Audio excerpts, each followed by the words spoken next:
Hi everyone. Well, I've been learning about optogenetics and it's really interesting and it can do a lot of good things for people who have brain problems, and they're using light to control neurons which have been genetically sensitized to light. It's a neuromodulation. Anyway, you could read about it. Just go to Google optogenetics. Go to YouTube and type in optogenetics. There's some really interesting um, uh, lectures by people in the field, and these people are also the same people that are involved in transhumanism and uploading the brain. So this right here, I watched a lecture, and they call these animals that get this a tethered animal. And you know, they are putting caps and uh, tethering people. There's a woman, she couldn't move anything on her body, and they connected her brain to something. So, you know, they had to, you know, go into her skull. But just wonder what DARPA and the evil ones, how they will use this, you know, just like they're using sound weapons. So think about lasers and things. It's really fascinating. Um, it's a radical new technology for controlling brain activity. Optogenetics uses light to control neurons which have been genetically sensitized to light. It's a neuromodulation technique employed in neuroscience that uses a combination of techniques from optics to, it goes on, science, brain control, and a flash of light. So, you know, maybe you go to, oh, here, this is just now, 10 hours ago. You go to, you know, just like the the awards ceremony when they had all the, or any kind of music show, they have all of the lights flashing all over the place. Science, brain control. So I haven't seen this one yet. He's a Stanford psychiatrist and neuroscientist and one of the people most responsible for the development of optogenetics.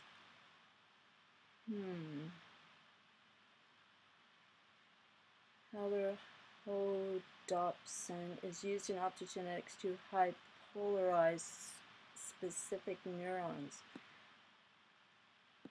So, well, Jesus said he is the light, so of course Lucifer is light, but a lesser light. And wiring the brain, why optogenetics deserves the hype. Method of the year, controlling the brain with light. Experimental tool uses light to tweak the living brain. So, might want to click on some of these. Oh, for epilepsy, yes, it helps epilepsy. Oh, here's TED, Nobel Prize. Depression. Well, I'm going to look into it more. So, have a look. Let me just go here real quick, since this is new. 10 hours ago. Okay, I haven't heard of this guy either. Brain control in a flash of light. San Diego. Dr. Carl Deseroff is having a very early breakfast before the day gets going on the annual meeting of the Society for Neuroscience. It's all about neuroscience these days, you know. There's neuromarketing, it's all about neurons. 30,000 people who study the brain are here at the convention center, a small city's worth of badge-wearing, networking, lecture-attending scientists. I wonder if they're the Jasons, a fiber optic system developed by Carl Deseroff that can trigger activity within the brain of a free-moving mouse. Oh my goodness, is he not tethered? They just like aim a something at it, or him or her. For Dr. Deseroff, though, this crowd is a bit like the gang at Cheers. Everybody knows his name. He is a Stanford psychiatrist and neuroscientist and one of the people most responsible for the development of optogenetics, a technique that allows researchers to turn brain cells on and off with a combination of genetic manipulation and pulses of light.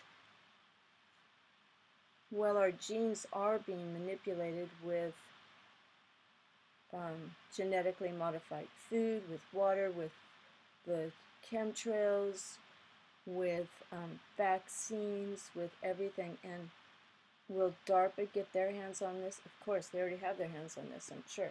He's also one of the developers of a new way to turn brains transparent, though he has a way when some new twists on the technique were presented by his lab a day or two earlier. Although he was away, sorry. I had to fly home to take care of the kids, he explained. He went home to Palo Alto to be with his 4 children, while his wife Michelle, a neurologist at Stanford, flew to the conference for a presentation from her lab. Now she was home, and here he was back at the conference looking a bit weary, eating eggs sunny side up, and talking about the development of new technologies and science. So this is how it always is. You know, they show the normal side. Oh, he's just tired, having eggs sunny side up. And while they're cold, you know, they'll do anything to further their research. Well, he has a nice big brain on him right there, doesn't he?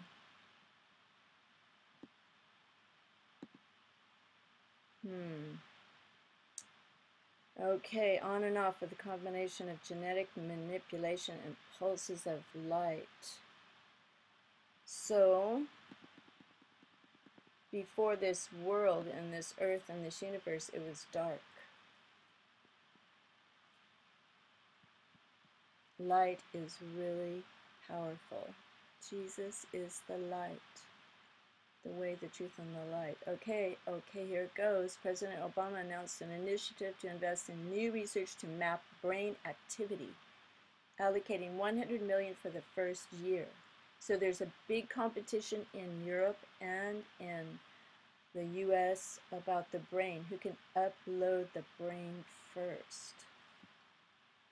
And another guy who is really fascinating, you've got to look him up. His name is,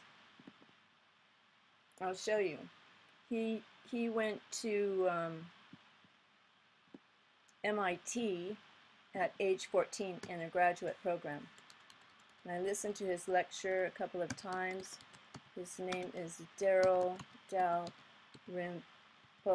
and he has a lot of interesting things to say about, he's studying a nematode, and he calls it nemalode. He's going to upload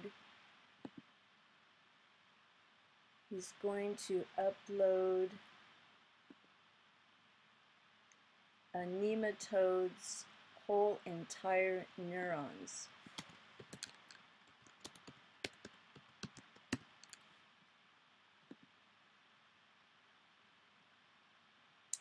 Alright, so here he is. Anyway, that's his name. You can find him on YouTube, okay? Because it's not really coming up.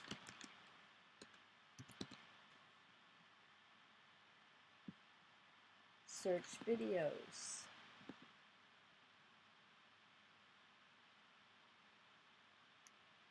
I don't know. Anyway, Daryl Dalrymple, okay? He's amazing. So he went to Singularity University, and he met, he's friends with Kurzweil. Let's see this. Come this far, might as well go farther.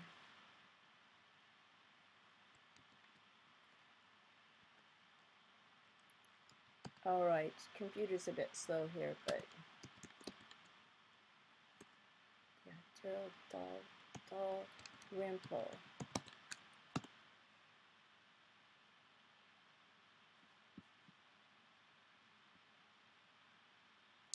What?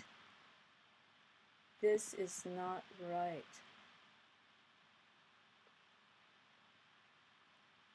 Daryl Dalrymple. Um, okay, Adam Ford.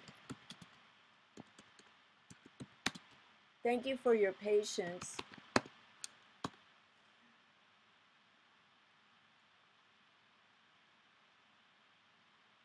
I don't get it.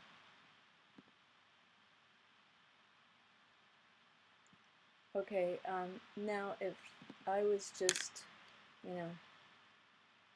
hanging out with you, I'm sure you would be patient, right? I must have his name wrong.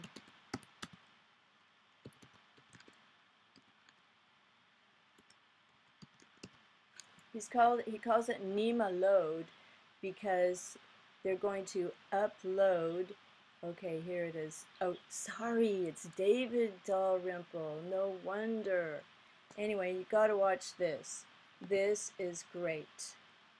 And this is where I found out, I think, about the light. But he talks about uploading the mind and his research, and it's really cool. Anyway, sorry about that. It's David Dalrymple. And so I'm David A. Dalrymple, sometimes known as Davidad. I'm a research affiliate with the Synthetic Neurobiology Group at the MIT Media Lab, and so he talks about the singularity. I agree with Kurzweil's timescales, except that I think they're massively overconfident. I mean, to predict the singularity will happen in a specific year, I think is totally unjustified. But if I had to pick a median, it would be about the same. I think the singularity is possible. I think it's likely it's going to happen soon, and I think it probably is going to be hugely beneficial. Okay, anyway, you can go to, his name is David Dalrymple. Sorry about that. And please watch this. I watched it twice. And he talks about optogenetics in there also. And he's studied with these people. So, who knows what's going to happen, but it's a good idea to be on top of it. And all those young kids who are working at Apple store didn't know anything. They didn't know the singularity, they didn't know transhumanism, and they didn't know about uploading the mind. And it's all just like a matter of totally in their future while they're still young. So anyway, thank you for thank you for watching and for your patience getting to this point. He's cool though. Listen to him. He's a smart. Went to graduate program at MIT at 14. Can you imagine? Oh well, it doesn't mean that he has a spiritual insight on things though. Okay, God bless. Thank you for watching.